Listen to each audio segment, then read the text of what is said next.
Hello everyone, welcome back to your own channel. बात करेंगे Asian paints की। आज इनके क्वार्टरली रिजल्ट आए हैं। यूजली एशियन पेंट्स के रिजल्ट जो है, जब फर्स्ट मंथ स्टार्ट होता है क्वार्टरली रिजल्ट का, तो उसके रिजल्ट वहीं पर आते हैं। इस बार जो है थोड़े से लेट आए हैं एशियन पेंट्स के result, point to be noted. अब उसके बाद हम रिजल्ट की बात करेंगे। सेल्स इनकी वाई बेसिस पर 5% से डाउन हो गई है।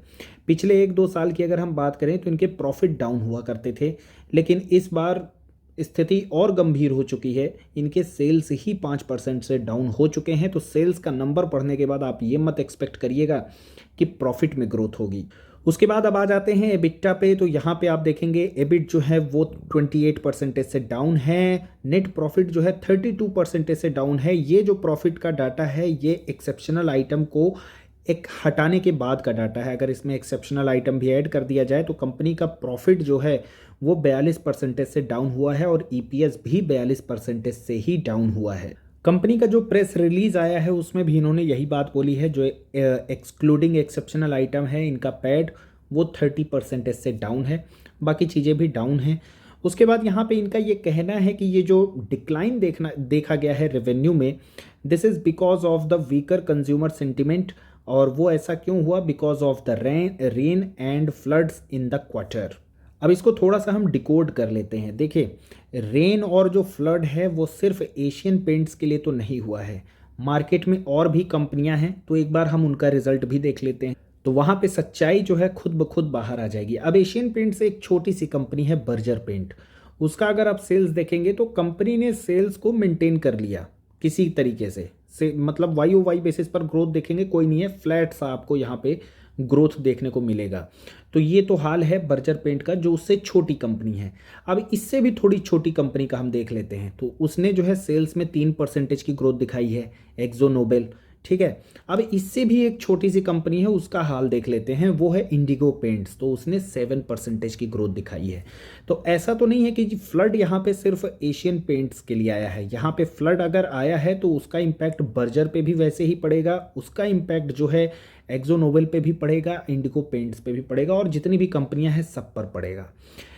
तो इससे हमें क्या समझ में आया? इससे हमें यह समझ में आया कि जितनी भी छोटी छोटी कंपनियां हैं वो मार्केट शेयर खींच रही हैं एशियन पेंट से। और सिर्फ एशियन पेंट के साथ ये नहीं हो रहा है। अगर इंडिगो पेंट्स है तो ये मार्केट शेयर खींच रहा है एशियन पेंट से भी, ये खींच रहा है बर्जर पेंट से भी।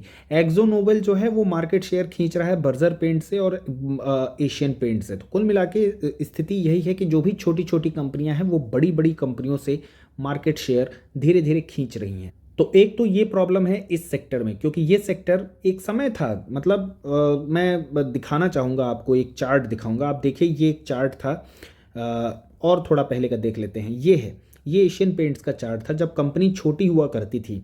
200 डे का मूविंग एवरेज है। इसको हमेशा इस स्टॉक ने मतलब सालों तक रिस्पेक्ट किया है। एक बार यहाँ पे ब्रेक किया था, उसके बाद आप देखिए रिस्पेक्ट करते हुए ये हमेशा ट्रेड किया है। But this is the first time कि ये अब 200 मूविंग एवरेज के ही नीचे ट्रेड कर रहा है। और जो कंसिस्टेंट कंपाउंडिंग वाली स्टोरी इसके पास हुआ करती थी वो अब यहाँ पे देखने को नहीं मिल रही है।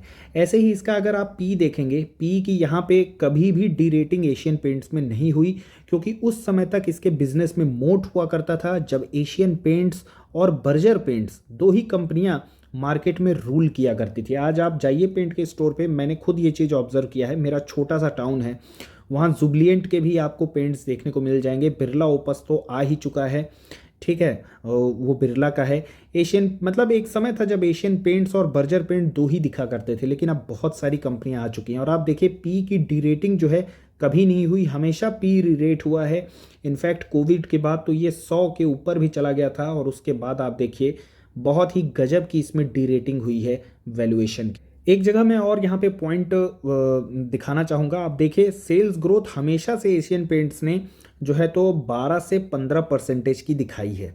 ठीक है, ये एक टाइम था जब वहाँ पे सिर्फ 5% की ग्रोथ आई, लेकिन उसके बाद आप देखिए वापस एशियन पेंट्स ने ट्रैक जो है पकड़ लिया। यहाँ पे भी डिग्रोथ देखने को मिली, लेकिन फिर वापस से जो है तो ट्रैक को पकड़ने की कोशिश किया। 34% की यहाँ पे ग्रोथ देखने को मिली।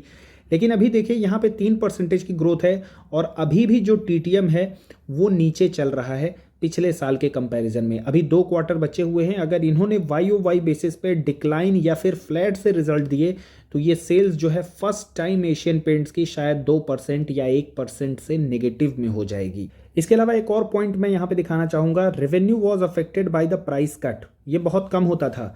एशियन पेंट्स और बर्जर पेंट के पास इतना ज़बरदस्त प्राइसिंग पावर हुआ करता था कि वो एक बार प्राइस बढ़ाते थे तो वो बढ़ा ही रहता था, वो कभी नीचे नहीं आता था। लेकिन बिरला ओपस ने जिस तरीके से डिस्काउंटिंग देना स्टार्ट किया है, अब एशियन पेंट्स और बर्जर पेंट भी अपने प्राइसेस को कट करना चालू कर दिए हैं। तो कंपटीशन इस सेक्टर में बहुत है। और मैं देखिए, ये वीडियो कोई भी बाई या सेल की रिकमेंडेशन नहीं है, क्लियरली मैं बता दे रहा हूँ। आप अपना रिसर्च करिए, आप अपना दिमाग लगाइए और देखिए मैं भी गलत हो सकता हूँ। मार्केट में कोई सही नहीं होता है, मार्केट में सिर्फ मार्केट ही सही होता है। मेरी भी रिसर्च और मेरी भी एनालिसिस गलत हो सकती है और कोई भी गलत हो सकता है। तो मेरा ये कहना है कि ये सेक्टर जो है ना बहुत ओवर क्राउडेड हो चुका है, यहाँ बहुत कंपटीशन हो चुका है और जो मोड था वो अब जा चुका है। और इसीलिए एशियन पेंट्स की यहाँ पे डीरेटिंग हो रही है। और यहाँ अगर नेगेटिव में सेल्स ग्रोथ आई, चाहे वो 1% हो या 2%, तो प्राइस का नीचे जाना और भी तय हो जाएगा और वहाँ पे जो है तो हो सकता है कि रिटर्न्स अब नेगेटिव में भी देखने को मिल जाएं। बाकी मेरा इस स्टॉक में या फिर इस सेक्टर के किसी भी स्टॉक में कोई भी इन्वेस्टमेंट नहीं है। This is not any kind of suggestion two by और सेल एशियन पेंट स्टॉक। और ये चूँकि एक ओपन डिस्कशन है, मैंने अपना ओपिनियन शेयर किया इस बिज़नेस के बारे में, मैं क्या सोचता हूँ, इस सेक्टर के बारे में मेरी क्या ओपिनियन है।